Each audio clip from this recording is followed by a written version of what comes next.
Thanks everyone.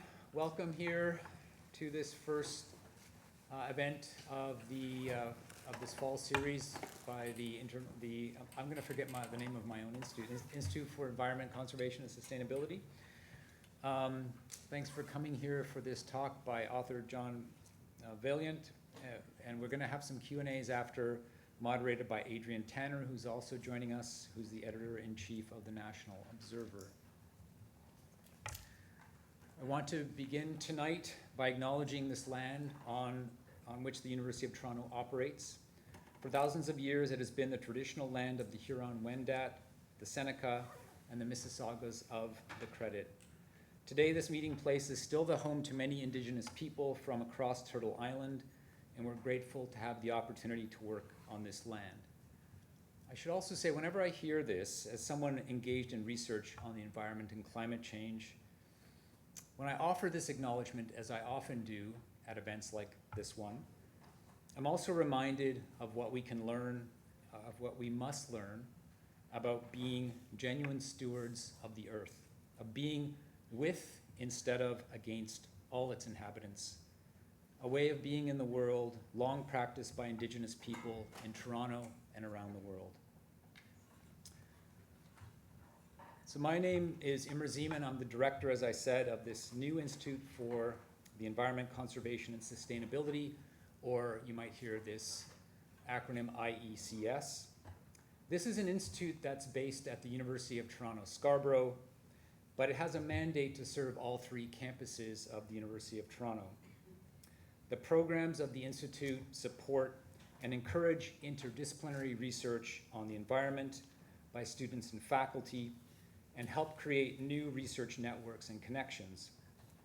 This institute also has an educational mission, which is to create opportunities for members of the U of T community and members of the public to learn from those engaged in the struggle against climate change.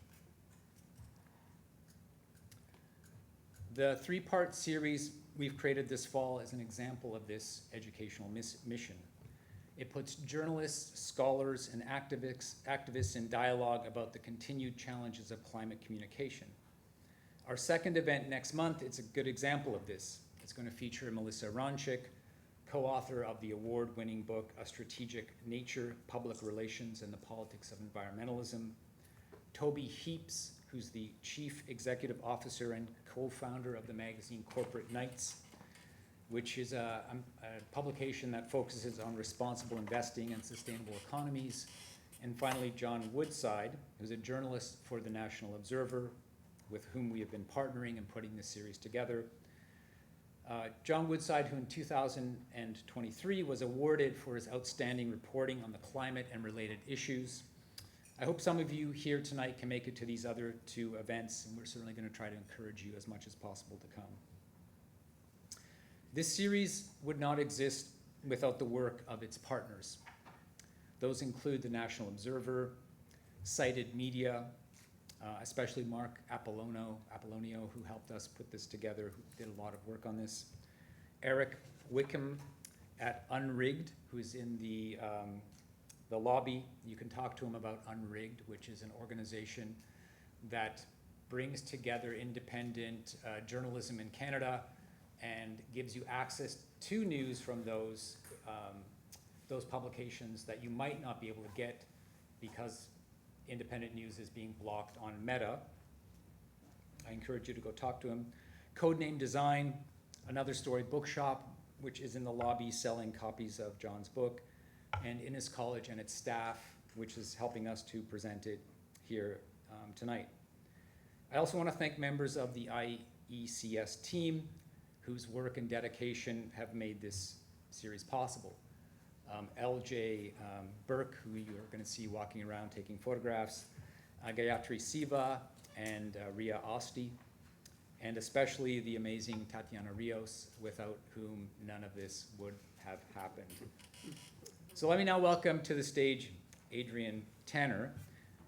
Adrienne has been working as a journalist for more than 25 years, first in Alberta, where she covered courts and the environment at small newspapers, and civic and provincial politics at the Edmonton Journal.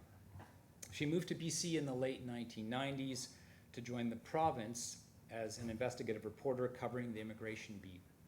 She's a former deputy editor at the Vancouver Sun and is a frequent contributor to the Globe and Mail and Maclean's. In her role as editor-in-chief of the National Observer, she's added a vibrant new voice to the Canadian news scene, especially when it comes to coverage of climate change and the environment. Please join me in welcoming her here tonight.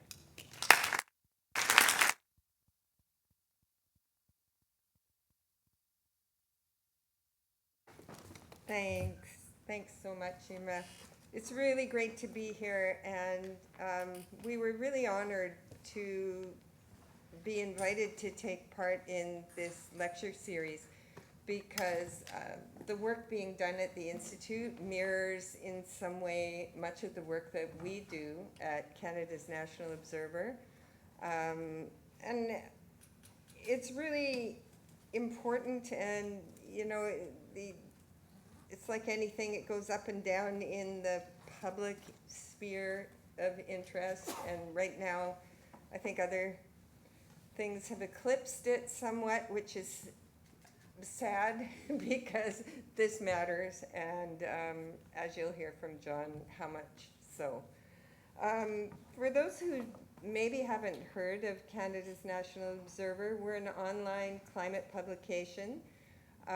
It was started by my publisher, Linda Solomon Wood, who about a decade ago or more twigged to how important it was climate change. And I mean, this is at a time when there were really no institutes like this at universities. There were almost no coverage of climate change in mainstream media, and she started this national publication on a shoestring and has kept it going for now a decade, and we have a staff of 25 people. And we cover climate solutions, we cover climate policy, we cover climate BS or greenwashing. These are all the overlaps, I think, with the Institute's work. So we were just, it was a really good fit, and we're very pleased to be here.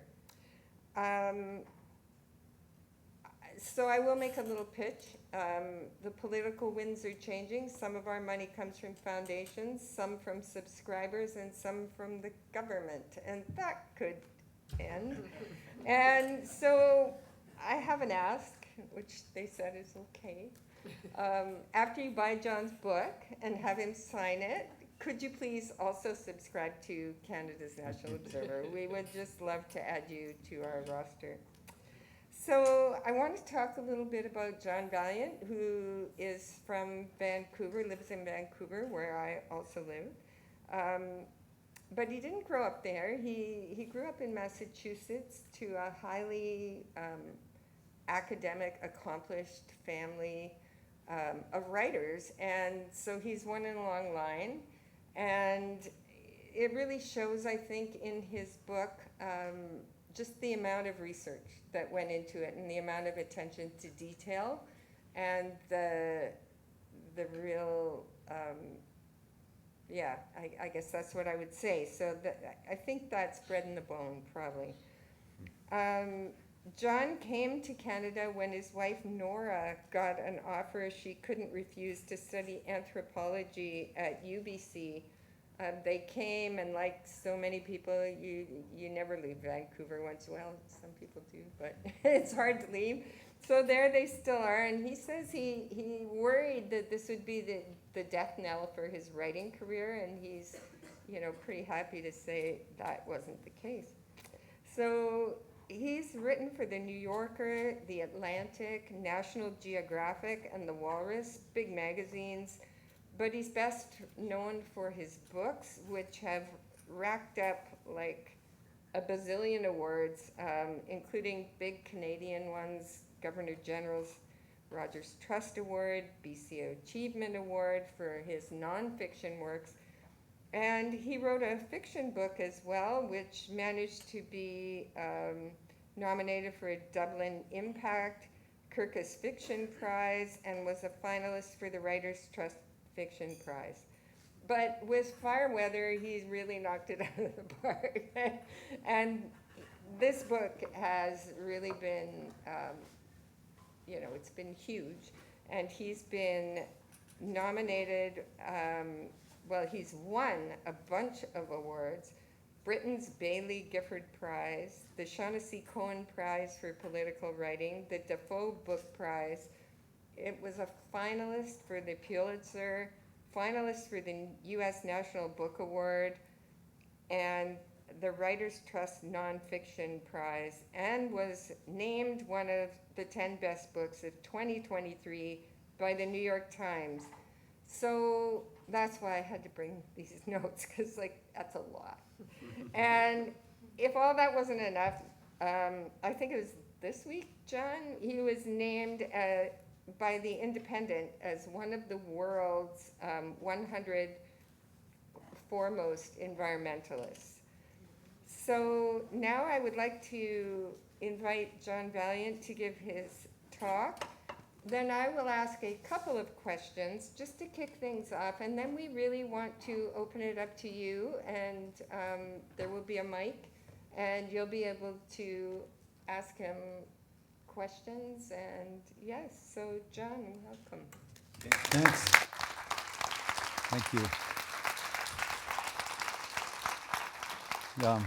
Thanks so much, and thank you for that lovely introduction, and so glad to be with all of you, and really want to especially thank Imre for being interested in petroleum humanities, something I did not know was a discipline, but it's basically what fire weather's about. And so I really feel like I've found a kindred spirit in you and your interests. And again, Tatiana Rios really is a force of nature. And so I finally got to meet her in person, but I feel like I know her already because there have been so many emails between us. And she is on it. And this is the nicest water anyone has ever given me, and that is from Tatiana. The National Observer, I was there kind of at the very beginning of it, and with Linda, and it's just a wonderful, righteous paper doing really courageous research, and I'm proud to read it myself. I'm just going to launch right into this because we've had some preamble, and you don't need any more from me. We'll have images, and there's the first one. So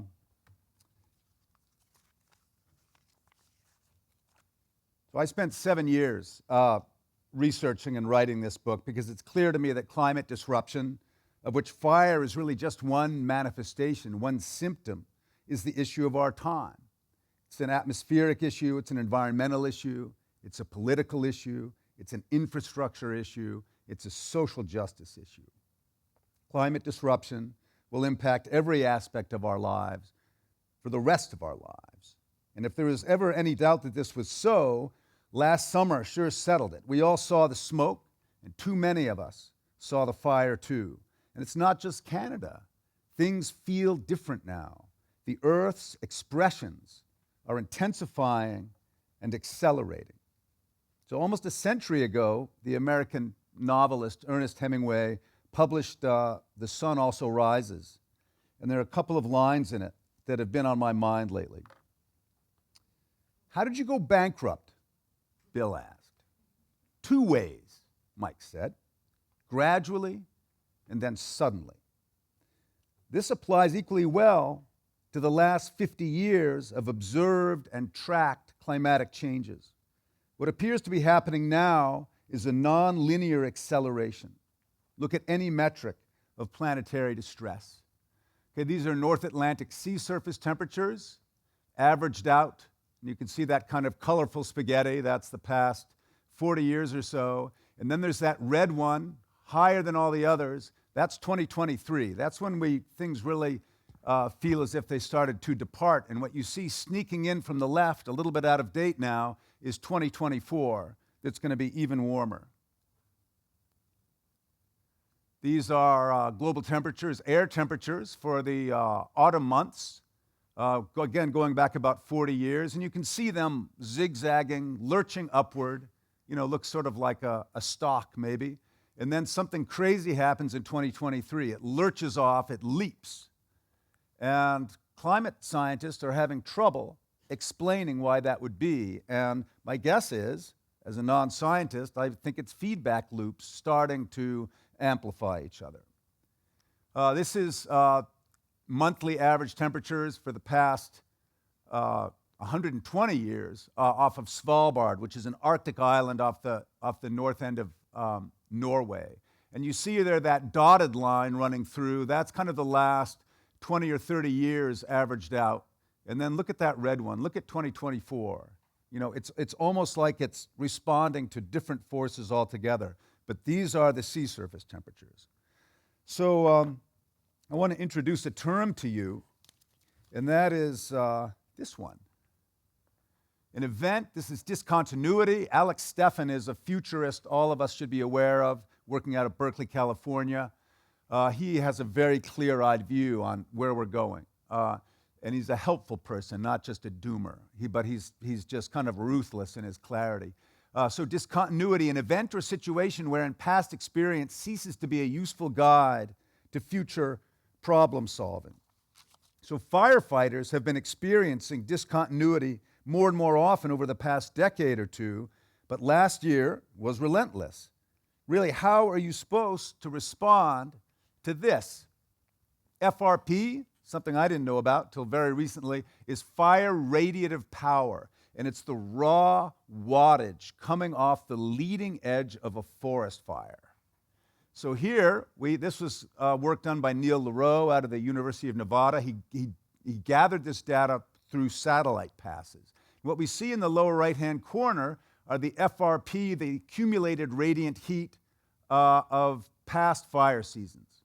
And then you see this magenta line taking off by itself, not unlike the Svalbard sea temperature, and those are the fires of 2023, just in Canada.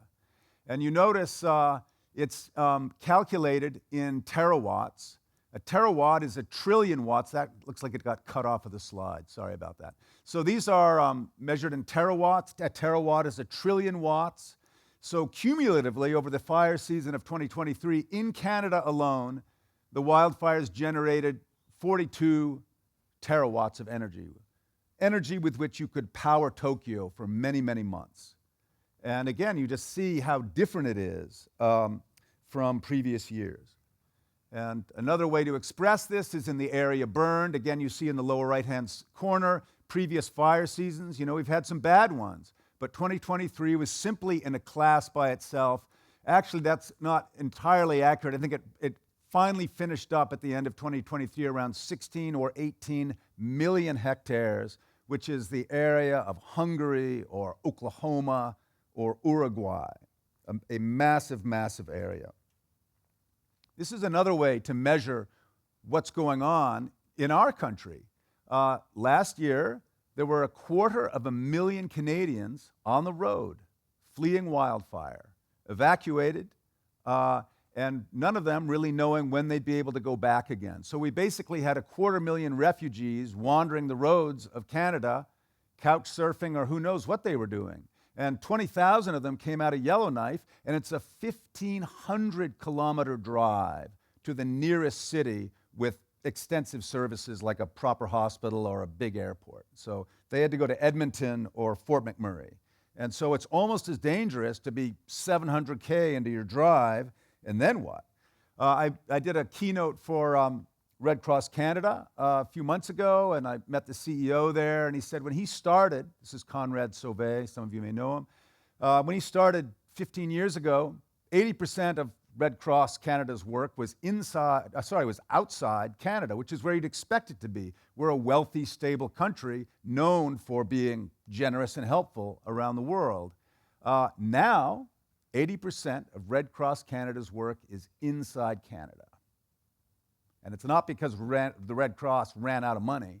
It's just because the need has changed. And so that's a lot of other countries that no longer are benefiting from our talent and largesse. So I'm basically here to tell you that this is not a new normal, as fun as that might be to say alliteratively.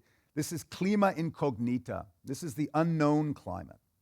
And last year, Thomas Smith, an environmental geographer at the London School of Economics, told the BBC, "I'm not aware of a similar period when all parts of the climate system were in record-breaking or abnormal territory." So this is an extraordinary epochal moment we find ourselves in. And one reason it's so shocking, I think, is because we're used to being the stars of the show. Historically, it's been humans who've outpaced the natural world. From arrowheads to AI, our species has progressed steadily faster than geologic time. But now, geologic time, climate time, atmospheric time is moving as fast, in some cases faster, than we are, faster than technology, faster than history. The world we thought we knew is changing under our feet because we changed it. So I began to understand the implications of this acceleration when Fort McMurray caught on fire in 2016. Fort McMurray, as you may know, is about 1,000 km north of the US border. Right now it's producing more diluted bitumen than it ever has in its history, about 4 million barrels a day. That's an Ultramax supertanker a day of diluted bitumen, petroleum products coming out of Fort McMurray and going into the US market.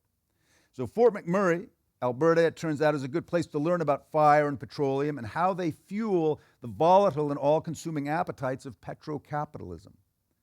There are a couple of pieces to this, and I'm going to go through them in the order that I first explored them, but I'll start with fire. And if you live in Canada, this is a term you need to know. Firefighters and fire scientists call it the WUI. It's the Wildland-Urban Interface. We are really in it right now. If you live on the outskirts of Toronto, if you're in Scarborough, the place where the wild land, the forested lands butt up against the built environment, that's the wildland-urban interface. And that interface is being crossed more and more often now by wildfires. That's where a lot of really bad fires that you read about in the paper come from. So this is what a typical wildfire looks like. You don't have quite as many of them out here, but that's a pretty common view. It's over the mountain, over the ridge. Smoke is fairly pale. You know, it's a good, safe distance away. You don't really need to worry about it too much, but you might want to cast an eye in that direction every once in a while. This is what was brewing outside of Fort McMurray on May 2nd, 2016. Okay, it was all, many kilometers away still, 7 or 10. This is the view from Fire Hall 5, which is about 5 kilometers south of downtown Fort McMurray. The population of Fort McMurray is roughly 70,000 permanent residents with another 30,000 temporary petroleum workers. So this is 6 p.m. and on the 2nd, and I'm going to read a passage from Fire Weather and that will kind of get you up to speed here. First, a sip of this delicious water. And if any of you have anything as delicious as this, we can cheers. This is the best damn water I ever tasted. It's I don't know. It's like 110 proof though. So in Fort McMurray, May 3rd began differently for everyone, but it ended the same. For Chandra Linder, it began with a rite of spring. Linder was a labor relations advisor who worked for Syncrude. Linder's husband, Corey, an engineer, was employed there too, and so were many of their friends. Blonde, with a pixie cut, Linder is fit and warm and does not suffer fools. It makes sense once you get to know her, but to an outsider it might be surprising to see someone so polished and female in such a remote, industry-oriented, testosterone-heavy place. So if you go to the work sites up there, the gender ratio is about 25-1, men to women. So it's a very weird place to be a woman. It's sort of overdetermined, kind of the way prisons are. And if you want to read a really good book about that, I'd like to recommend Kate Beaton's book, Ducks. It's actually a graphic novel, but it's a memoir. It's her experience working up there for 2 years, and it is beautiful and also harrowing. So it makes sense once you get to know her, but so for work, Chandra Linder dresses accordingly. Minimal makeup, high collars, dark pants, no heels. Clothes suitable for climbing in and out of trucks and SUVs, for working in a world of working men. Linder had already seen the smoke plume southwest of town because everyone had seen it. A windswept cauliflower of billowing grays and browns that appeared to have sprouted full-blown from the forest on Sunday afternoon. It had been growing since then, but it was still miles away, and it wasn't the only one. Over the weekend, the Linders had hosted friends evacuated due to another fire. It was almost a lark. They took photos of the big plume developing across the river the same way one would a sunset or a rainbow. Their friends went home the next day because forestry was on it. Boots were on the ground. Water bombers were in the air. As far as the Linders were concerned, whatever was out there was being handled because that's what people do in Fort McMurray. They handle things.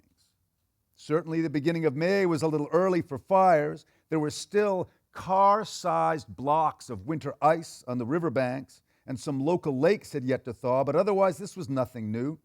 Fires cloud the horizon every spring and summer up here. As Chandra and Corey said, practically in unison, it happens every year. Given the unseasonable heat, it was 33 Celsius, and the fact that five separate wildfires had ignited around the city that weekend, it's hard to overstate how unconcerned was Fort McMurray's citizenry. But if you were up at dawn on May 3rd, as Chandra Linder was, and you had seen the sky so full of summer promise as she had, you might understand why. The brilliance of that morning was so exceptional that after her morning shower, Linder did something she hadn't done in a long time. She pulled out her favorite navy blue suit with the skirt, picked some medium heels to go with it, and left her socks in the drawer. And thus attired, she headed off to work in Syncrude's head office. In her garage, there were a few vehicles to choose from, and in keeping with her outfit and her mood, Linder picked the car she calls the little one, a black Porsche that hadn't seen daylight in 6 months. So there was a federal census done, a national census in 2016. You may remember it, those of you who are old enough to take censuses. What it revealed was the median household income in Fort McMurray was $200,000 a year. So winters are long and dark in Fort McMurray, but this one was over. Spring was here, and Linder felt as beautiful and hopeful as the day. So now we're going to stay on May 3rd. We're going to jump ahead about 4 hours.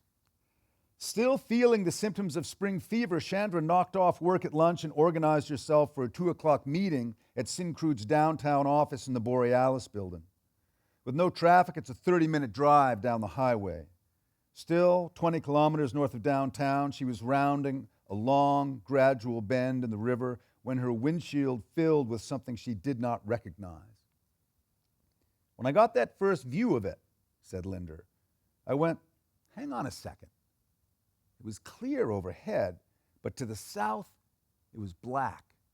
Black smoke with streaks of red in it. It took up the whole sky. I'm trying to make sense of this thing. I'm thinking, well, maybe it just looks closer than it is.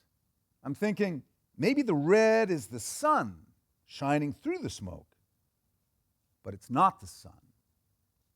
It's in the wrong place. And then I realize it's flame.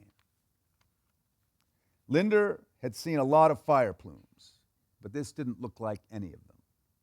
So I pull over to the side of the highway and I call my guy Byron and I say, are we having this meeting? And he's like, no, we are not having this meeting. Don't come in.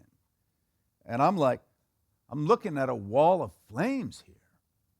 It was a short call, in part because no one was quite sure what to say next. What do you say on a beautiful spring day when the city where you live and conduct business appears to be on fire? After hanging up, Linda continued on to her exit, where she turned west, back up the hill, and out of the river valley. Okay, she said, not right, but here's what I do. I'm going to go home anyway. I drive past the dry cleaners. Well, I'm going to drop off my stuff at Sam's place because in my mind, the fire's still on the other side of the river, downtown. So I'm dropping my stuff off, and this guy comes in from the golf course in full golf apparel, and he's like, holy shit, we just got evacuated from the golf course. And I'm like, well, what are you doing here? And he's like, well, I'm here to pick up my dry cleaning. And I said, well, what golf course were you on? Because we have 2 in town. And he says, Thickwood, meaning the fire has just jumped the river. The Athabasca River by the Thickwood Golf Course is 1/2 kilometer wide. So, continued Linda, Sam, the dry cleaner, who's our buddy, is on the phone to his wife. Honey, it just jumped the river. Get out. Get out. Get out. In all this craziness, Sam still takes my dry cleaning, logs it, and he's like, Tuesday good? And I'm like, yeah, next Tuesday's great. At 2 o'clock in the afternoon, on May 3rd, Linda tucked her laundry ticket safely in her wallet and aimed the Porsche for home. Okay, so that's 2 o'clock. And that's 2:45. Gradually, and then suddenly. So this is Beacon Hill. You can see in the foreground there, that's the hood of Paul Ayer's truck. And he took the picture. That is a fireball rolling over the cars in which his wife and daughter are driving. And he's sitting there parked because so many people are trying to get off that hilltop, 1 road out, onto the highway, 1 road out. And so he's idling there. And I asked him, did you happen to notice the temperature in your truck? And he said, I did notice it. It was 66 Celsius.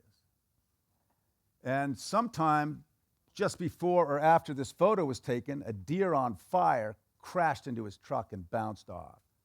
So he's trying to call his wife and daughter, and he can't get through to them because 70,000 other people are trying to call their wives and daughters and sons and husbands. Everything is jammed.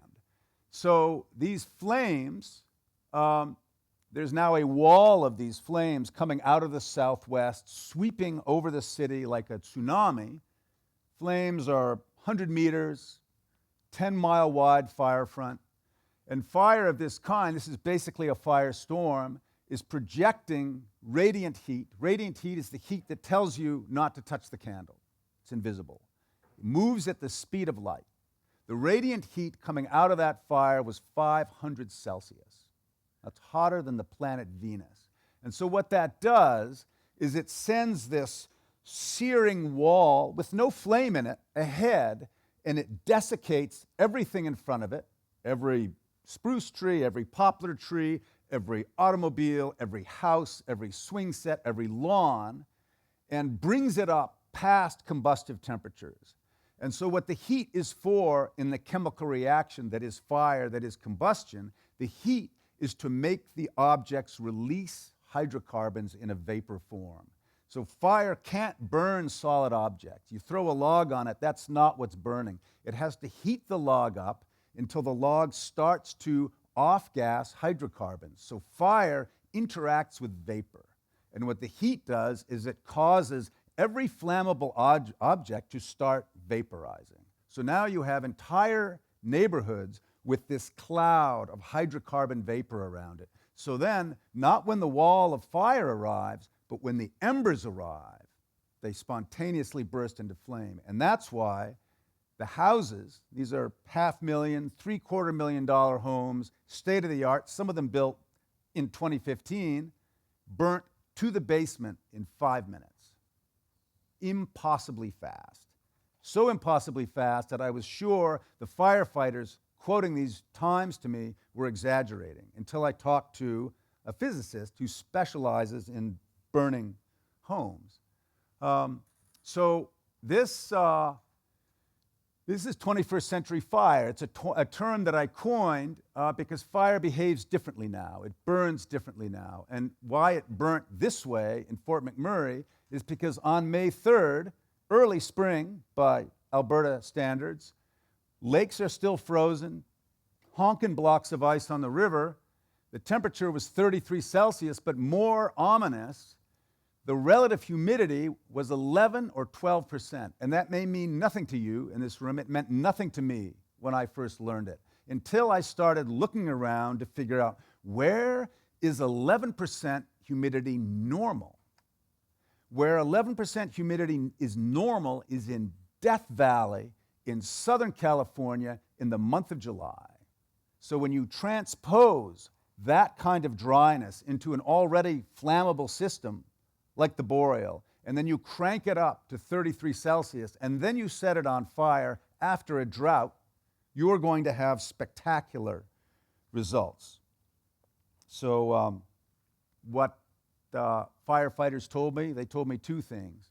One, they said, the firefighting operation turned into a life-saving operation because hoses do not work against this kind of fire.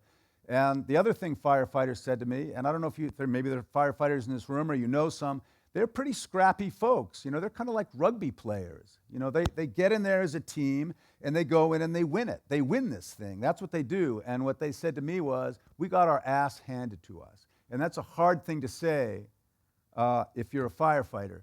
So another thing about 21st century fire is the fire doesn't stop. This is not May 3rd. This is not May 4th. This is May 5th. And the fire is still raging, and it's not the daytime, though it was as dark as this in the daytime. This is 3 in the morning. So in the old days, wildfires would sort of lay down at night. The firefighter would get a little rest, and then you go back in the morning and have at her. Now, these guys are at it all night. Some of these guys have not slept for 48 hours, 56 hours. They're operating heavy equipment. Super dangerous. Terrible for your health. Also just dangerous to operate things. So only a firefighter could have taken this photo. This is a fire hose, which, you know, if directed at you would, you know, blow you out the back door. But here, they're trying to wet down this outer ring of houses in the Prospect neighborhood. This is at the north end of the city because the fire has been progressing. The inner ring of houses is a lost cause already. And you see what's happening there. You've got this incredibly powerful hose that then is going up, and you see where it turns gray and it starts to bend. And that's because there is so much energy in that fire that it's basically just sucking it in. It vaporizes it and then just sucks it into the fire column, where it does absolutely nothing except maybe possibly even energize the fire. So what you have now over the city, while we couldn't see the city when we looked at it, is a pyrocumulonimbus firestorm, which is its own weather system generated solely by fire. These are systems that are 15, 18 kilometers tall, and they puncture the stratosphere, and they turn like hurricanes turn. And they generate their own lightning, which can start more fires 20 or 30 miles away. So they're like perpetual motion firestorms, basically.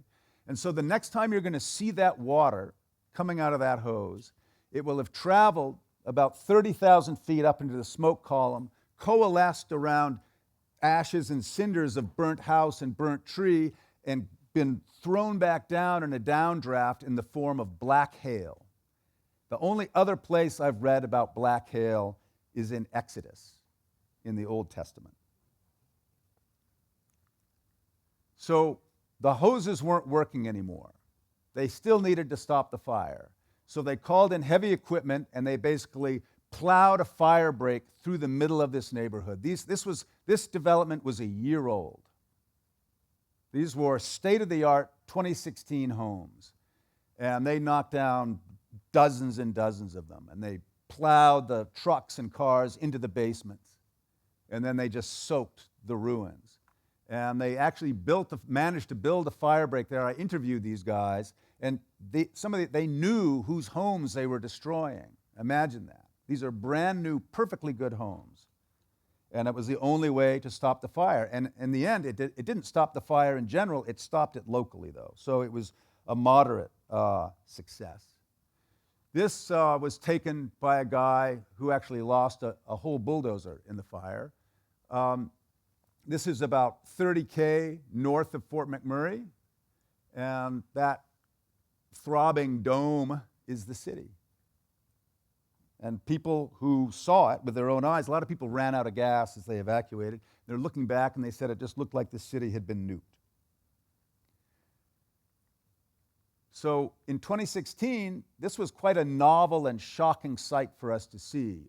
It's sad to say, 8 years later, we've seen this a lot now. Not just in Lytton, BC, not just in Halifax, but in Montana and California and Colorado and Hawaii and Valparaiso, Chile, and Portugal. And a lot of lives have been lost to these fires since 2016. So what struck me is how much this looks like this. And this is Syncrude. This is where Chandra and Corey work.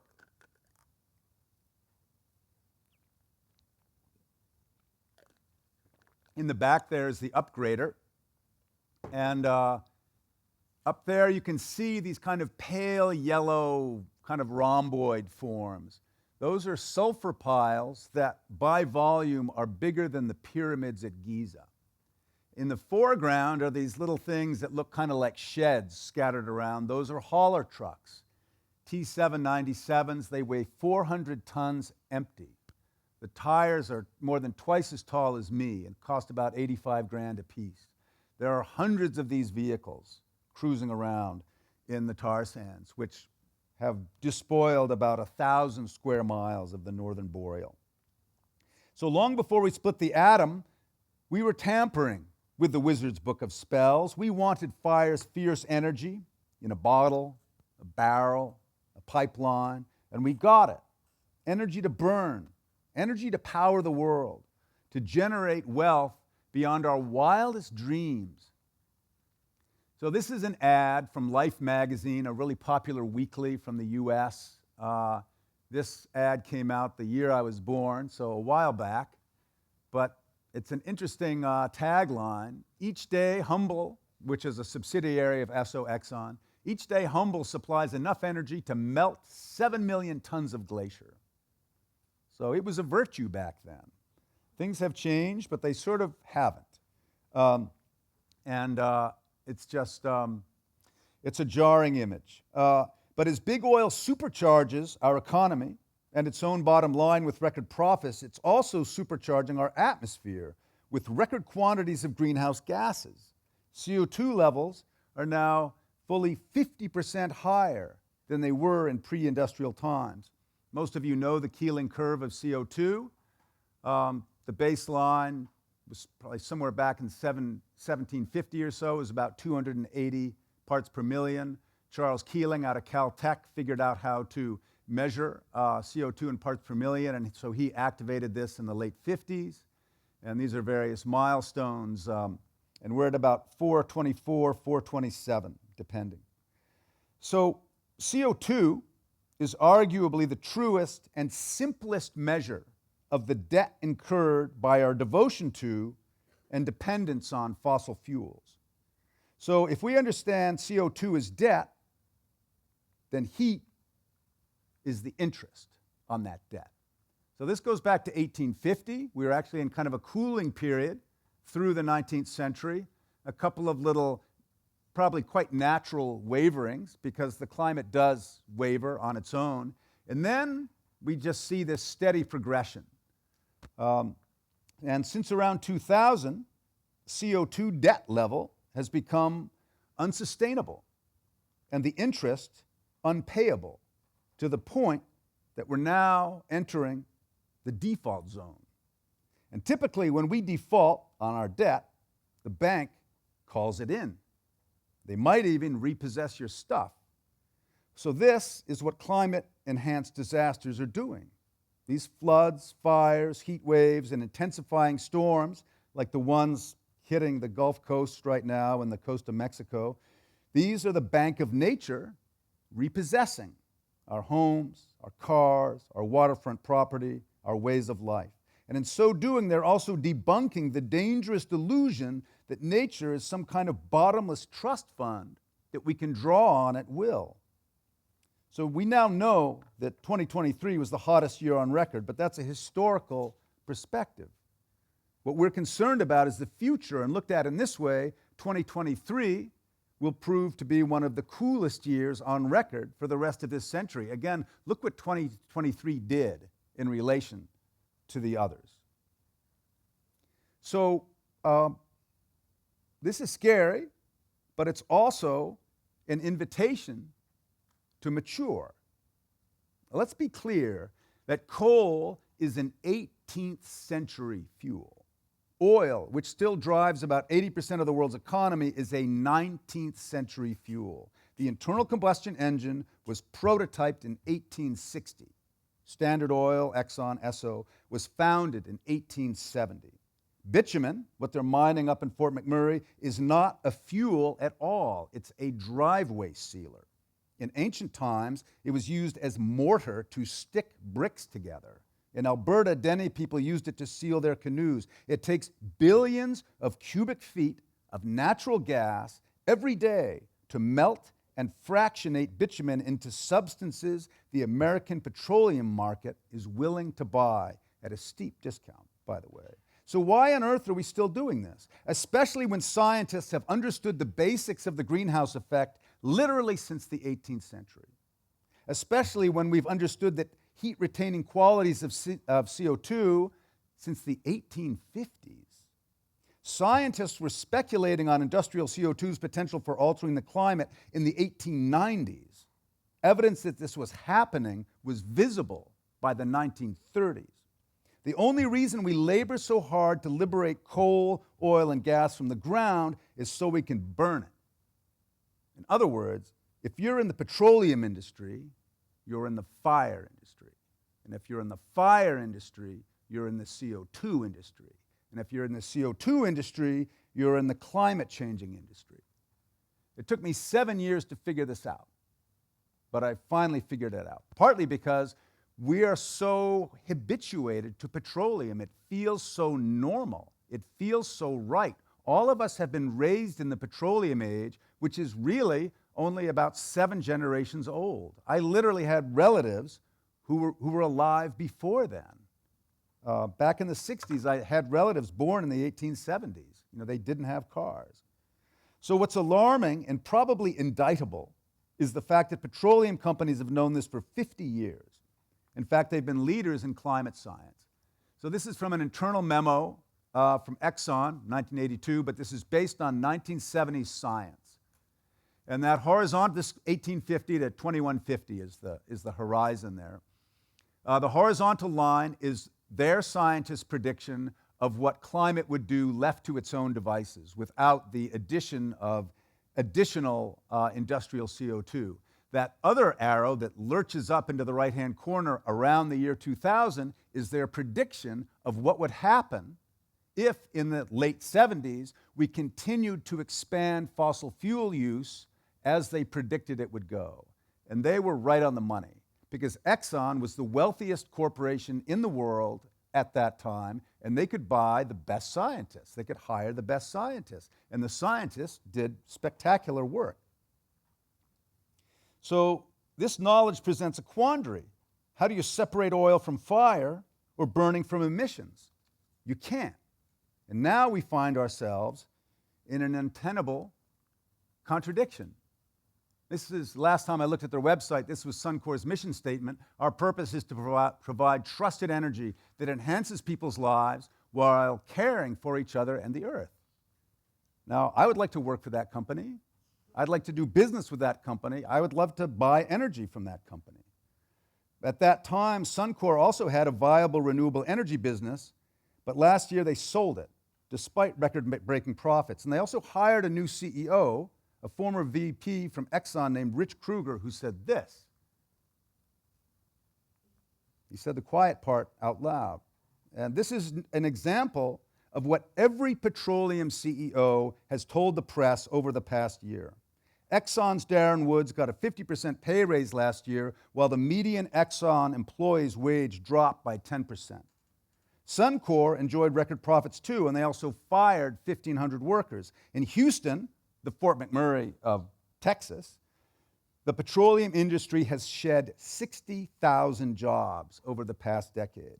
And Shell, which is a big player in Houston, is planning to cut 20% more of its workforce this year. Shareholders, it seems, come first, second, and third, before workers, before the climate, before common decency, and common sense. So, I'm going to back up briefly. Upton Sinclair, an American kind of muckraking journalist, wrote in the early 20th century, he said, "It's difficult to get a man to understand something when his salary depends on his not understanding it." But even the Wall Street Journal, historically friendly to big business and big oil, has called them out. Exactly a year ago, they published an expose entitled "Inside Exxon's Strategy to Downplay Climate Change." Alex Steffen, the guy from Berkeley I mentioned earlier, puts it a different way. He calls this, and he names this strategy predatory delay, the deliberate slowing of change to prolong a profitable but unsustainable status quo whose costs will be paid by others. That's what greenwashing is. That's what the merchants of doubt do. It's like, well, are we really sure? We are sure. So why would they do that? John Kenneth Galbraith, an economist, ambassador, and author, born in Canada, wrote, "People of privilege will risk their complete destruction rather than surrender any material part of their advantage." I suspect many of us, consciously or unconsciously, are doing this too. Loyalty to the status quo, especially when it's rewarding, is extraordinarily powerful and often corrupting. If you haven't seen Jonathan Glazer's film, The Zone of Interest, it's a masterpiece and also instructive on this subject. So some might call this impulse selfishness or greed, but to be fair, think about Chandra Linder. Just about all of us, whether we're students or journalists or CEOs, have plans for our day and for our lives, and most of them don't include climate change. So this is where we find ourselves in 2024, while cities and towns continue to burn in Canada and elsewhere, and while temperatures spike around the globe, petroleum executives are saying in public we're choosing profits over people and the planet. It's heartening to know that more than a quarter of Americans now live in states and municipalities that are suing oil companies over their climate lies. Meanwhile, the Earth is telling us by every means and metric available that we need to transition away from carbon-intensive energy as rapidly as possible. We know this is happening. There's all kinds of incredible changes taking place. Canada is not the place to live if you want to see dramatic climate action. But in the UK, where the Industrial Revolution started, where the coal-powered, fossil fuel-powered civilization really got a grip on itself, coal is now at zero. This year, they are phasing out coal 100% as an energy source. And this, look at the 80s and the 90s. Many of you were alive then. It was inconceivable to imagine the UK without coal. And in relative, just a couple of decades, it has gone to zero. That's an amazing accomplishment. And it's because they decided to do it. This is per capita gas consumption in the United States. Look at it peaking in 1977, and it's falling now. And so this is, obviously there are many more people in the United States and much bigger vehicles, but the per capita gas use has actually dropped. So, that is a kind of a victory. These are UK emissions, which fell to their lowest level since 1879. And again, that's largely due to phasing out coal. Texas is the Alberta of the United States. They have a climate denial policy. They have pretty acrimonious relationships with the federal government. They are very oil-centric, quite a religious state, very independent-minded. And they are leading not just the nation, but the continent in renewable energy development. And some of that is because of Biden bucks, which they love, but also because they are practical folks who need energy, and they see the very real benefits. China, meanwhile, is blowing everybody away, and that's sort of a trope in Alberta. Well, as long as China's around, we don't need to do anything because we're just a drop in the bucket. Well, China is decarbonizing faster than any nation ever has. And so right now, there's a great article in the Australian press comparing Australia and China. China's laying on about 10 gigawatts of renewable energy every 2 weeks. A gigawatt will power about 750,000 to 1 million homes. And they're doing that times 10 every couple of weeks. And so their coal use is set to peak right about now and then decrease. So I'm just about done. I want to leave you with a really, this is just the incredible efficiency of batteries. It's unbelievable what's happening in the battery world. But this is the word I want to leave you with, revirescence. It means to revitalize, regenerate, and regrow. This is what the earth wants to do. Growing, flourishing, is the earth's default mode. After the fire passes over, this is what's waiting underground. So this is Abysand. I told you how hot it was. You know how hot it was. The foundation, the concrete foundation back there is so compromised by heat that it can't be reused. They had to dig out all the foundations. And yet, somehow, 5 inches under the ground, a bulb, a tulip bulb planted by a human being, by the way, who was anticipating beauty in his or her world, 5 inches under the ground, it waited, and then it emerged after the surface cooled, which probably took weeks. Those basements were like kilns. So those tender bulbs planted by human hands ended up being the most durable part of that neighborhood, the only things that survived. And so what I see in nature is this kind of amazing defiance. What that says to me is, do your worst to me, and I will still return in beauty. Take that. And so I take a teaching from that. Nature is showing us, it's modeling for us to be like those tulips. So the question here in Canada is, who's stopping us? And who's stopping me? I'm stopping right now. So thanks a lot for listening, and I'm really, really glad to be here with you. Thanks a lot. Thank you.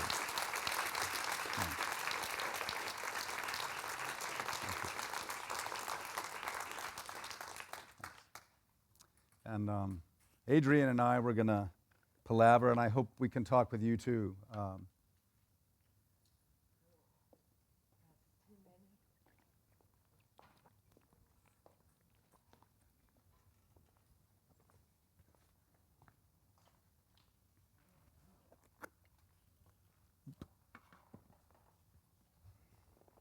we need to use these? You do, yeah.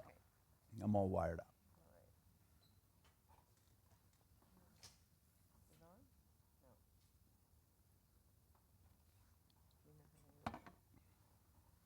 Gonna need my glasses for that. Okay. Oh, you got a green light. Oh, There you okay. go. Just put it Okay. closer to you. Great. Yeah. So the first question I wanted to ask you, John, is you talk a lot about consumption and how our lives we are a consumer-based and a growth-based economic system, which depends on more, and expansion. And that's capitalism. How do we get out of this mess with this system of government that we are operating under, or can we? Well, I would say the Canadian government behaves as if it is basically captive to the petroleum lobby and to the money that generates. But decoupling, which is when the growth of a particular economy separates from CO2 is totally possible. And the UK is doing it. So their economy is able to grow even as their CO2 drops off.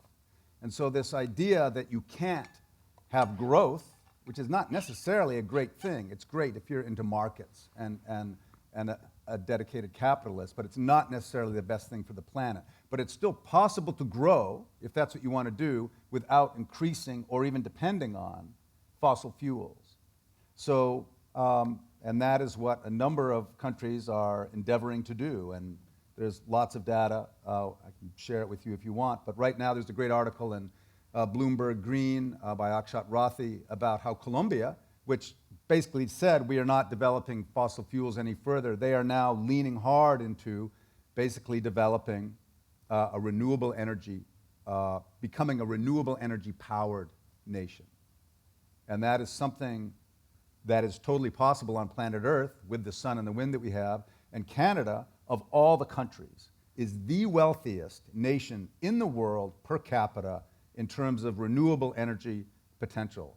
So Stephen Harper wanted an energy superpower in Canada, and Canada has it. You know, we have 3 oceans, infinite wind, infinite solar, incredible hydropower, infinite geothermal, and so many talented people who could bring it to fruition. We could power the continent by ourselves if we pursued renewables with the same zeal and subsidy energy that we pursued the bitumen industry for the past century. Imagine redirecting that into that largesse. And that effort, it was incredibly difficult to develop the tar sands. It was probably one of the hardest energy projects ever attempted. And amazingly, they did it, you know, with this absolute dog of a resource, tar-soaked sand. You know, that's really hard to work with, and yet somehow they managed to do it. So if you can do that, you know, you can do this, I think. And other countries with far less than Canada has are doing it. Okay. I was really struck reading the book, your interviews with the people of Fort McMurray, which were really heartbreaking, and Yeah. the trauma that they went Yeah. through and continue Yeah. to go through also. Yeah. Have you heard from them since you published the book, and have they changed their minds on climate change? Because I don't know how you lived through that and not. Yeah, the right. penny. We touched on a few really interesting things there. So Fort McMurray, it's, you know, pretty conservative town, quite a religious town, and it's a company town. So everybody is devoted, one way or another. Everyone is involved or dependent on the bitumen industry. That is why the town is there. That is why it has flourished as it has. And so you're not going to find people criticizing it. And partly because if your employer finds out, that's going to be hard. But even if your neighbors find out, it's a bit of a betrayal. You know, we're all in this together. So people are pretty studiously not thinking about climate there. And then you have a government, and leadership really matters, who has an official policy of climate denial. So they're in this bubble already, and government is kind of maintaining that bubble, and so is the company. And they are doing a righteous thing, which is feeding their kids and maybe trying to make a better life than they may have had. And a third of the people living in Fort McMurray are from Newfoundland, and Newfoundland has had some really hard times in the past few decades. And here was a chance, you know, for Junior to, you know, make his mama proud and do something better for the grandkids. So that was potent. And another thing that really moved me going up there is, you know, I'm a lefty liberal guy from Vancouver, and none of them knew who I was. But, you know, I basically went up there and said, "Hi, I'm John from Vancouver, and I'd like to talk about the worst day of your lives." And you know, there's a 2-word answer to that, right? That is totally justifiable. Not a single person said that to me. You know, and I'm tactful and polite, but still, it's like, dude, you know, go away. I had a bad day already, and you're making it worse. And that's, you know, and people sat down and cried with me. They said, "Oh, you want to hear about it? You know, I hope you have some time." Some of these interviews went 3-4 hours. describing just this unbelievably hellacious, absolutely terrifying day that upended everything they thought was normal. Nobody believed a fire could come into the city, especially a city that vital and that strong. So that was really intense, hearing that, and also incredibly generous. So I thought about them every day I was writing. And I have all my little beefs, you know, with Suncor and with the leadership, and I think they're justifiable, but it's very different than my feelings for the workers. It's a very different thing. You can't lump them together. It's easy to lump them together when you're in Vancouver. It's very hard to lump them together when you're sitting at their kitchen table. And Kruger, you know, will look in your face and say, you know, I'll burn this place down as long as it keeps my shareholders happy. That's my job. And that's not, you know, it's different. So, so that was powerful. And as far as, I think a lot of us on the kind of lefty climate side thought, well, with each new disaster, you're going to get more people who, you know, believe in climate change. And that isn't what happens. And it's not just in Alberta. You know, it's in Florida too, or California. When people go through a disaster like that, when they go through a trauma like that, they're not thinking about activism. They're not thinking about voting even. They are thinking about, like, I don't have a house anymore. I don't have a house anymore, and my kid's having nightmares. I'm having nightmares. Every time I smell smoke, my heart is palpitating. Every time I hear a helicopter, my husband, my wife bursts into tears again. That's what they're thinking about. So PTSD is real and widespread, and it has exploded in Canada because of these disasters. But what it also does is it sort of sidelines people because they don't have the bandwidth anymore to think about these larger issues. They are just trying to get their life back. They just want it to sort of be normal again. And it's real, you know, that's where you're at. You know, you're kind of starting out with the basic needs, and we're able to think about this and take time out of our evening to listen to this quite difficult information because we have a lot of other things in place. You know, we're well fed, we're well housed, we have a community, there's stability in our city, relatively speaking. And so we have bandwidth and margin to expend on what might be extraneous if you're in survival mode. So that's, I think, why. Okay, my last question is, you talk about the tulips at the end, and that's, I guess, our sliver of hope is with the earth itself and rejuvenation and how that happens naturally, but that's nature rejuvenating. What about humans? Because I've heard it said, you know, many times that no matter what we do, if we screw it up so bad that we wipe ourselves out, other things will keep going. So where are you on that? Oh, you know, I'm kind of with Alex Steffen.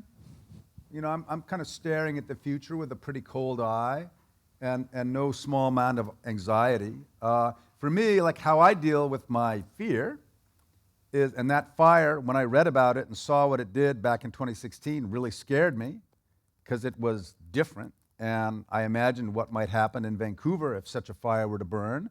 Such a fire could burn here now. Like all bets are off. You know, it's not anybody else's problem now. It's our collective issue. And so one reason I wrote Fire Weather is as a PSA for Canadians. This can happen in your town. And it almost happened in Vancouver about 3 weeks ago. I wrote an op-ed for the Globe and Mail about it. And it was just one, and it started inside the city. It was one single condo, 6-story condo that went up. And if we'd had a heat dome, if we had 10 knots more wind, we could have lost the west side of Vancouver. It was a very extraordinarily intense fire, considering how localized it was. It stopped being localized, and it maxed out the Vancouver Fire Department, just trying to stop that one fire. So it's real, and it's close by. So that, you know, I thought, okay, you know, after meeting with people in Fort McMurray, I don't want other people to suffer the way they did. So that's, you know, a motive for me, but in terms of going forward, we're already, we're in an age of extinction. We're losing a lot of species, and they're going to continue to be lost. And so, but we're also capable of very dramatic change very, very quickly. And people, China is remote and somewhat mysterious to a lot of us, and quite scary, and for some very legitimate reasons. But what they're doing with renewable energy, and what's happening even over there with electric cars, the BYD, maybe a car company you never heard of, but it's bigger than Volkswagen now, as I understand it. And it's basically changing the whole nature of the automobile and that's where most of the cars purchased over there now are battery powered. So, and again, there's 1.25 billion human beings living there, so everything they do has this huge influence. So that's happening in a very, it was all bicycles in the 80s. And then, so this is all in most of our lifetimes. These changes and changes again have happened.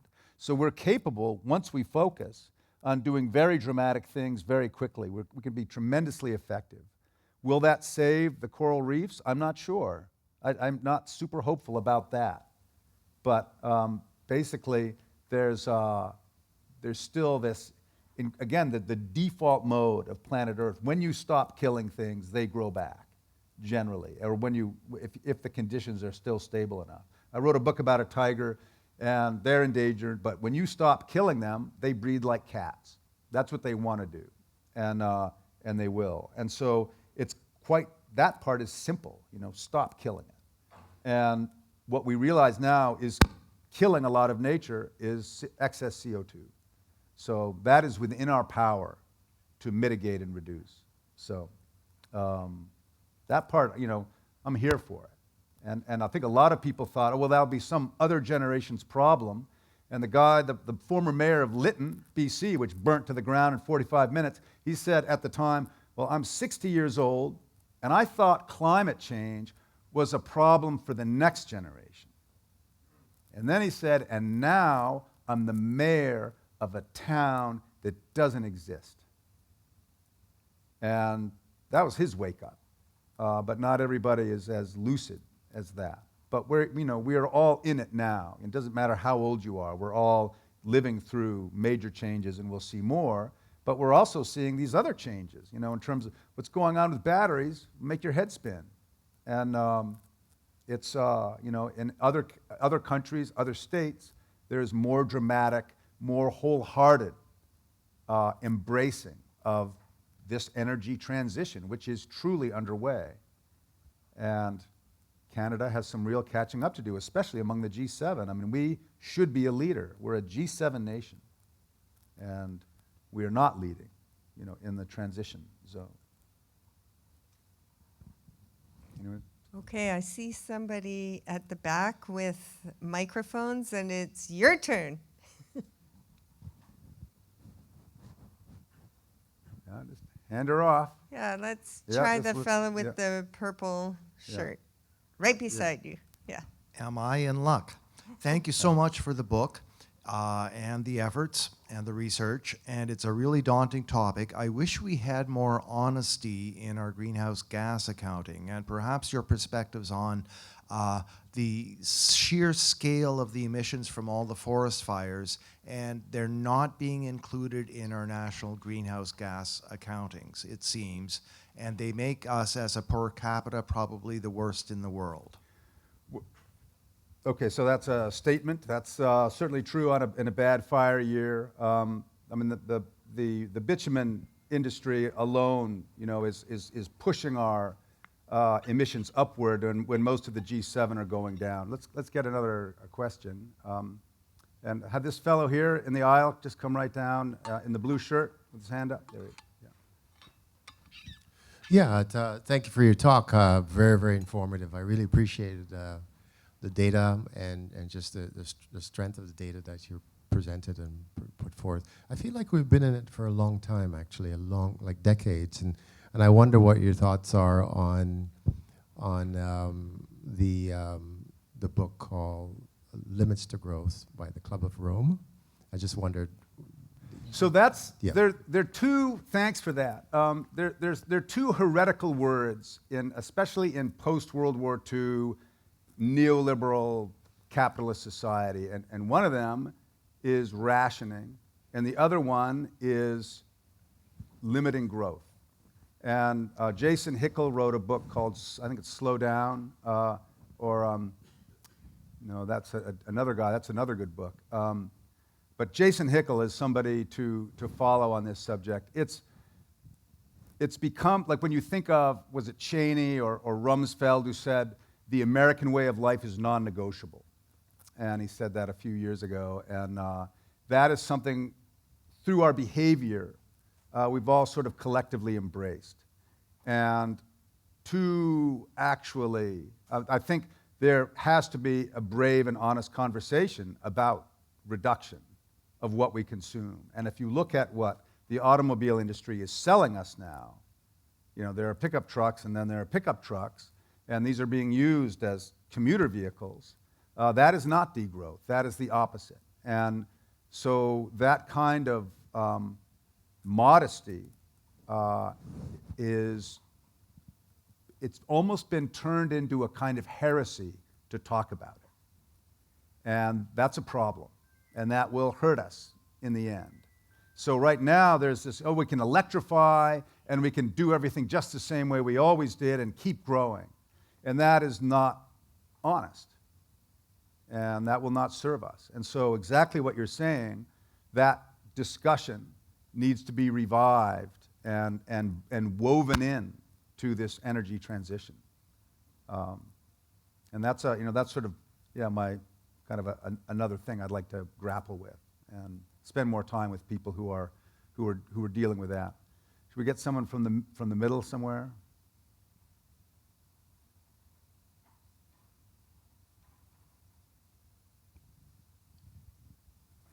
Hi, thanks a lot for the talk. I appreciate especially your attention to discontinuity and the very everydayness of the people that you talk to, and this enormous difference, this shock between the realities that are coming and the way we experience them. And I like the way you're trying to grapple with that, especially with this idea of gradually and then all at once. And then the flip side of that, potentially, I hear you saying, is the hope that we might all at once kind of move in a different direction. But I have a question about that. Sure.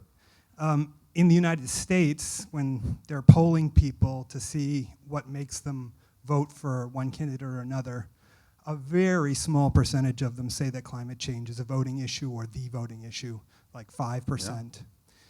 And when I look at people who are really committed to something, like religious people, it seems to me that their whole lives center around that thing. When people change toward thinking more proactively about this, will it be that kind of change where everything revolves around this? Or is it something that can just be synthesized into our everydayness? Yeah, that's a huge one, and it's amazing to me that that we are so many of us are so parochial that we're really just focusing on what's immediately around us, and it's a little hotter, that's a little this, but I'm just sort of adjusting. I think because we really are, we are Homo sapiens. We are descended from the apes. We are a species that grew up in small communities, in little valleys. Some of us were nomadic, but we had pretty prescribed ways of living and ranges to live on. And what climate change demands is such a massive intellectual leap, and also in terms of communal action, it's just a much bigger community. And I think the urgency, if there was, we do respond to leadership though. And so, for example, Xi Jinping, he's a leader. He's not maybe the kind of leader we would want to have, but he is leading on the energy transition. And there are real results.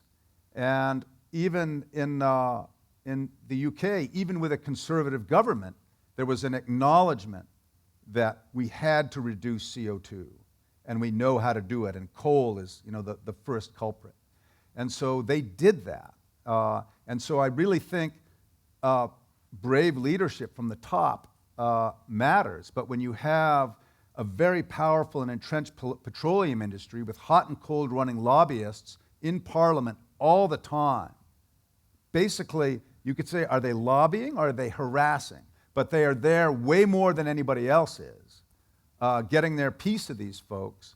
And that's really difficult. But if you had, I really think, this is where I think a lot of powerful change can happen at the municipal level. So I think Paris is a really interesting example. That is one of the great cities, of the Western world.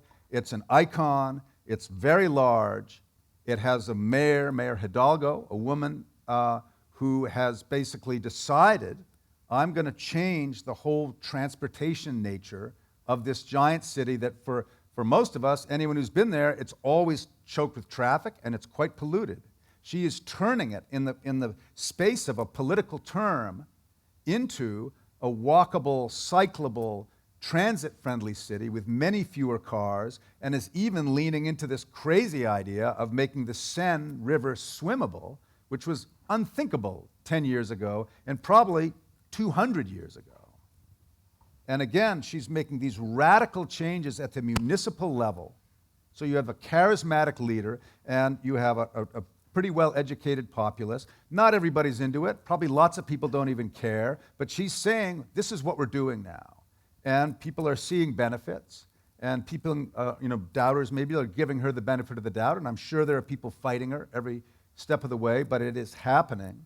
And it has certainly changed the air quality in that city. It's changed the nature of pedestrian safety. And it's kind of returning the city to the people. And the petroleum industry with the automotive industry kind of hijacked cities over the past century. So many, you younger folks may not know this, but there were electric transit systems in just about every North American city, to the point that you could ride local and interurban rail almost from the East Coast to the Rockies, from town to town to town, electrified transit. You could do this. That all got wiped out by the automobile industry. So now we're trying to get it back, and it costs billions to get it back, but we actually had it. And most of us don't remember it because it was before we were born, but this was 100 years ago. We had it, and we lost it. And it's imperative now that we reclaim some version of that. And so I think it's, obviously we're seeing the difficulty at the national level. And I think Canada really is not maybe a special case, but maybe too typical, sadly typical. But there are other nations like Colombia, which I urge you to read about, that is making this transition as a nation because of leadership. So a long answer, but thanks for listening. There's a woman here in the front, in the green sleeveless unit. Maybe come around to the front, young lady, or just bellow it out. Yeah, there's a mic. Yeah, great. Thanks. Sure if it's on. Oh, Yeah, it is there on. you go. Okay. I don't know if I'm allowed to ask two questions about climate communication. Well, let's try one. Okay, Let's so see the how we first go. one is, I feel like the mainstream media has done a pretty good job. Well, they've sort of moved to end climate silence. So now they will talk about climate change. But what they haven't done is ended fossil fuel silence. So I feel like the National Observer does a really good job of pointing out this is fossil fuel driven climate change. But we are not getting that message in the mainstream media.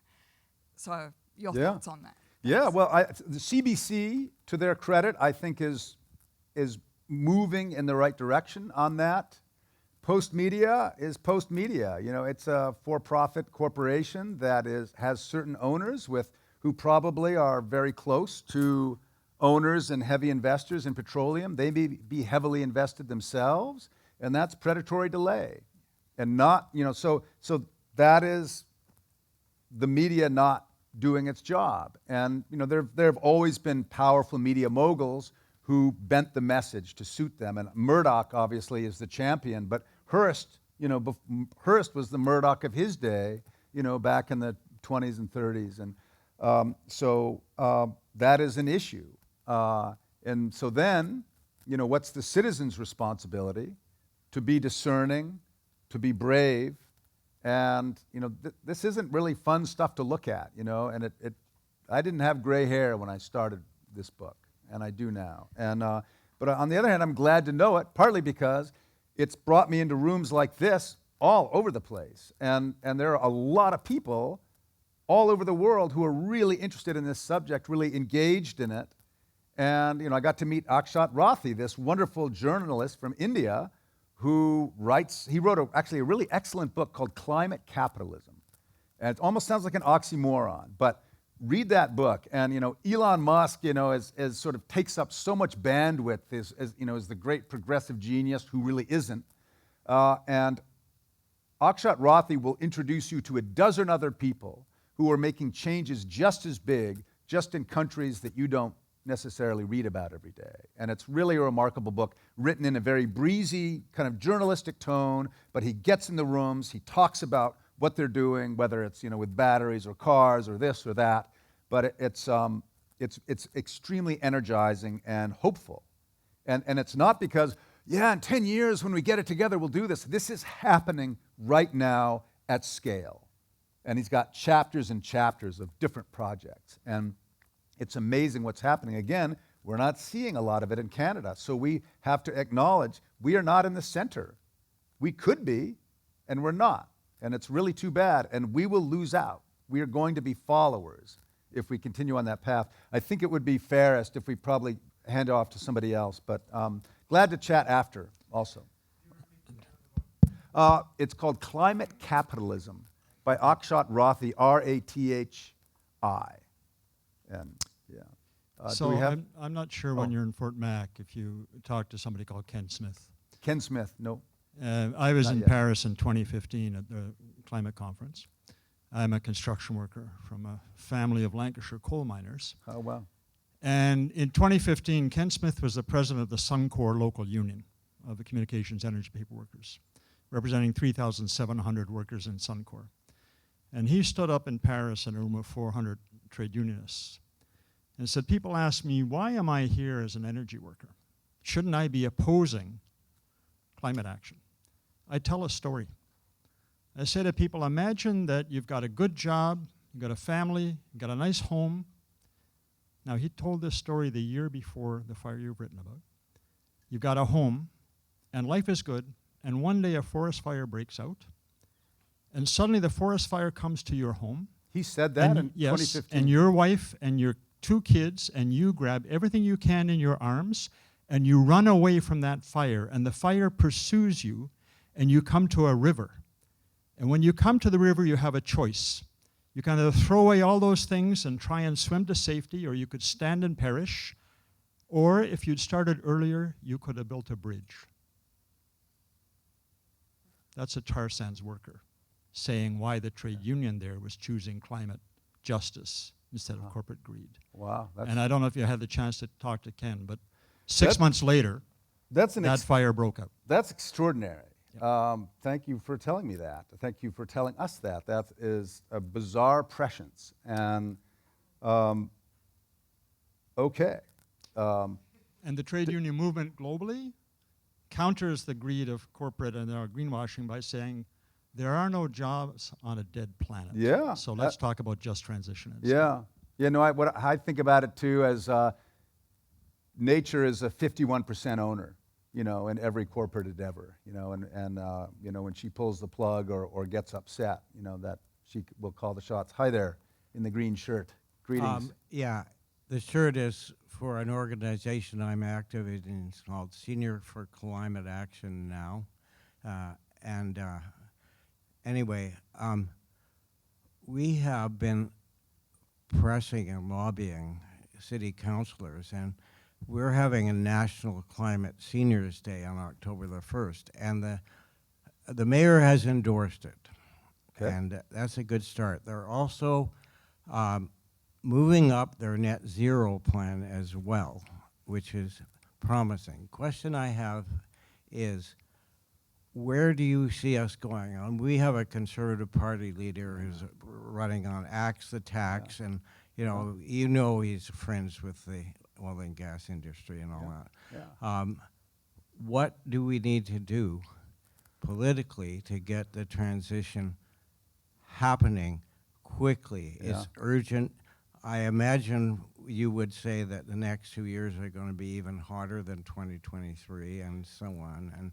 And so what's our big strategy? Yeah, I wish I was a really savvy political operative. This is where, whatever the Trump magic is, whatever the Poilievre magic is, I seem to be almost allergic to it. So I really try to kind of empathize and wrap my head around, like, how can this be compelling? And I think that all of us are telling stories to ourselves to get through the day. We're all telling stories to make sense about our world. And some of those stories maybe are more elaborate than others. I think all of us are doing it. And the story that Poilievre is telling and that some people are choosing to believe, despite evidence, must be because it somehow suits some need for, it feels like, I think our allegiance to the status quo, may very well be our undoing. But the status quo is always created because our status quo is not our parents' status quo, is not our grandparents' status quo, won't be our kids' status quo. But we do get used to things as they are. And when something comes along and appears to be a threat to that, maybe like an energy transition or a carbon tax, which is such a tiny blip. I mean, if you want to really complain about something in Canada, complain about cell phone fees, that is where you're really getting reamed. But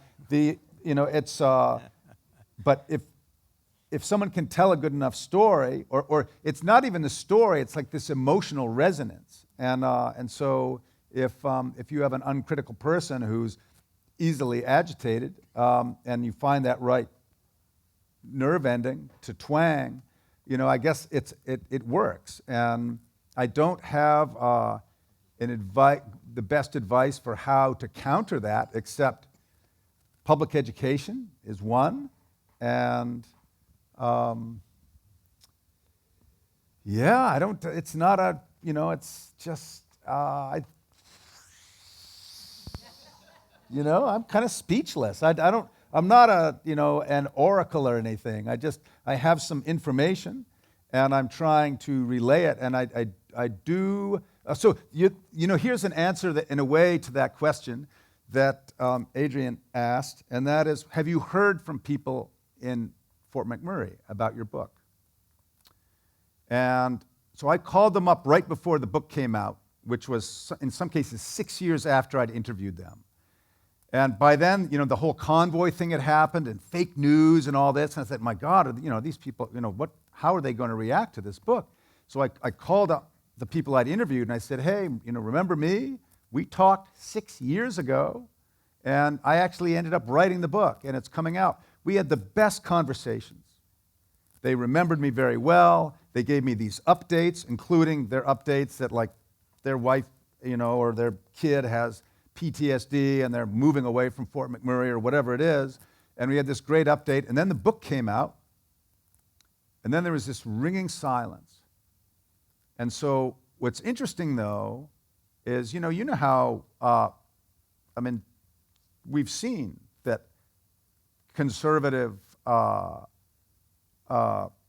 folks can be quite outspoken. And nobody has ragged openly in a place that I've seen on fire weather. And so I think what it presents is this very challenging version of the story that is accurate in most important ways, and yet presents this other additional information that I'm quite sure they don't have about the state of CO2, about the machinations of the petroleum industry, that is uncomfortable. And then you have to make this choice. And the choice is going to be for the community, for your family, for the status quo that feeds your family and keeps the mortgage ticking over.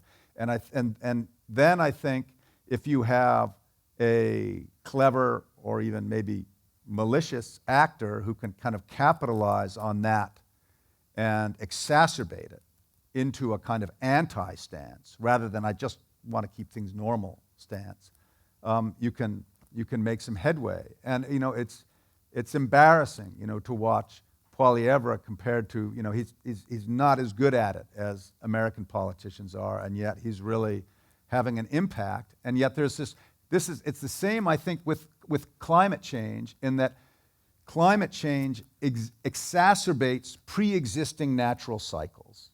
There have always been huge fires in the boreal. There have always been huge hurricanes in the Gulf of Mexico. But they get tweaked when you have sea surface temperatures of 37 Celsius. That will energize a hurricane. And likewise, when it's 11% humidity, that will energize a wildfire. Well, you have natural cycles. We've had enough of Trudeau. Like, most people have had enough of the guy, and it's time for a change. So that's a natural a political cycle.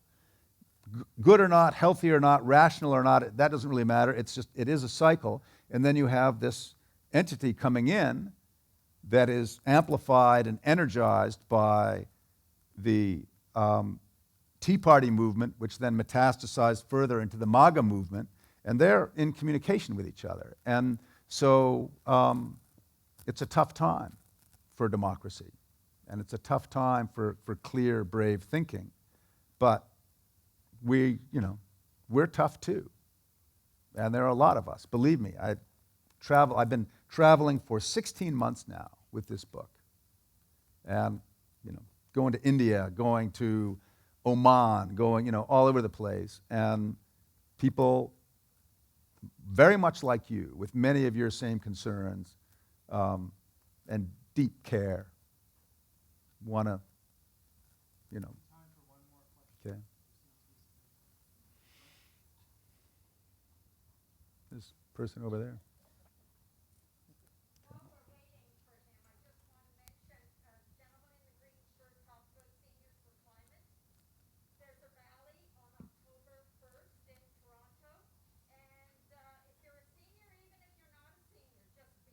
All right.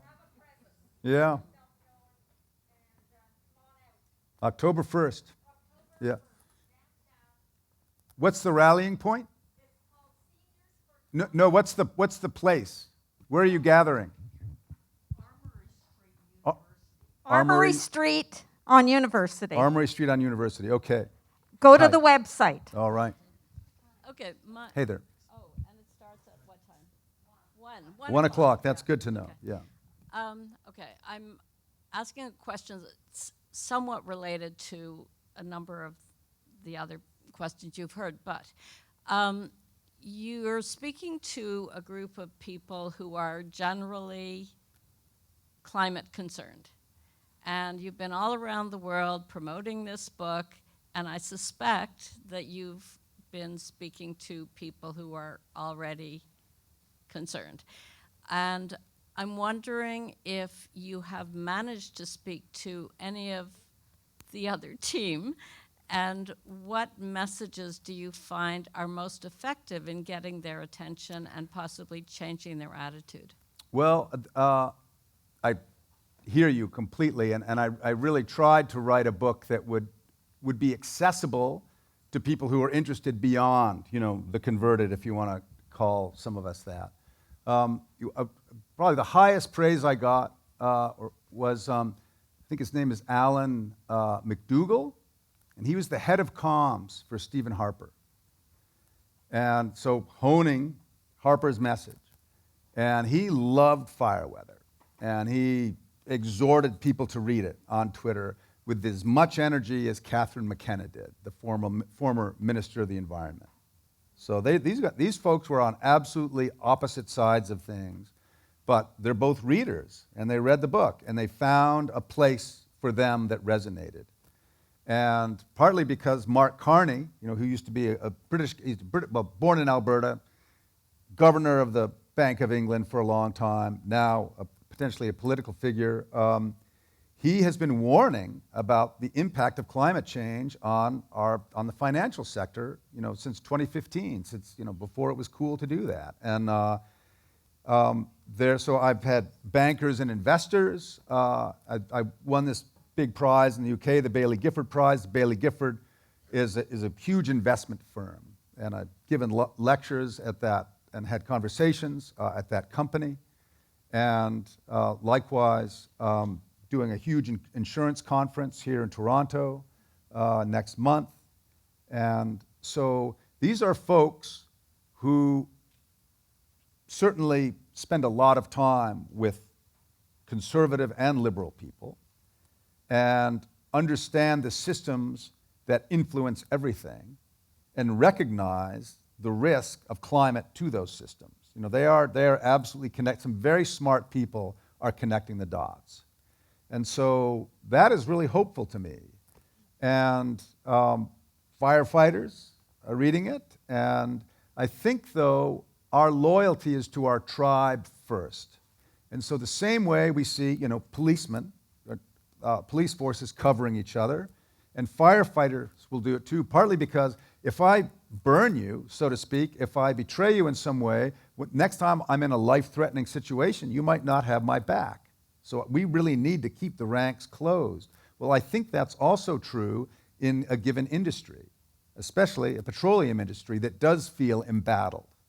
And there is a lot of sensitivity and awareness in Fort McMurray of the environmental movement's feelings about it, negative feelings about it. So there's defensiveness and self-protectiveness. And so I think, but the default mode for all of us is we're going to circle up with our peeps, first and foremost, when we feel the pressure on. And that will trump, so to speak, that will override any other higher-minded impulses. And so that's just being a human being, I think. And so that's, again, where it comes back to leadership. So here's, like the last time I saw, there are probably some other brave Canadian leaders, but the bravest one that I really remember is Chrétien saying no to Bush about going into Iraq. Imagine the pressure he was under. And I don't think an Anglo PM would have done it. He did. And there was the coalition of the willing. We've got 50 countries. We're all going to go in and invade Iraq basically under prefabricated circumstances. And Chrétien smelled the rat and said, I'm not doing it. And we're the best friend the Americans ever had. And think of the cost to him. He could have gotten assassinated for that potentially. But he stood up, and now Canada looks like a genius for not getting involved in that. That was a terrible mistake. And you could see that train coming from miles away, and people still got on it and rode it. And millions of people protested that war. But Chrétien was a leader who stood up, and there was pressure from inside also. And so those people exist, and we need them. And Canada has them somewhere. But maybe in this room. Maybe, yeah. Join me in thanking John and Adrienne tonight. Thanks. Thank you, Adrienne. Thanks. Thanks a lot. Thank you, everybody.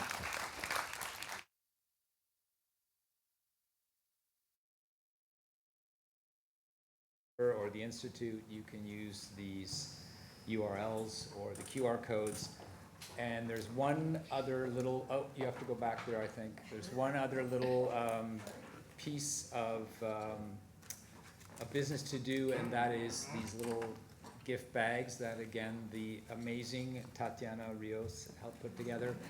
And one of the things that Tatiana was really careful about was to make gift bags that speakers might actually find things in them to use, and also to try to find, and I think she did an excellent job, to get things from local businesses. So This includes contributions from Propeller Coffee, from Neighborhood Coffee. It's not all just coffee.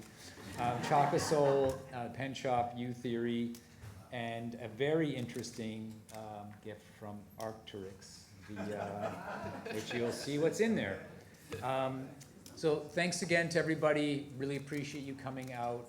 John will be signing books in the lobby if anybody wants to buy a book, and we want to talk to him some more. Thanks very much.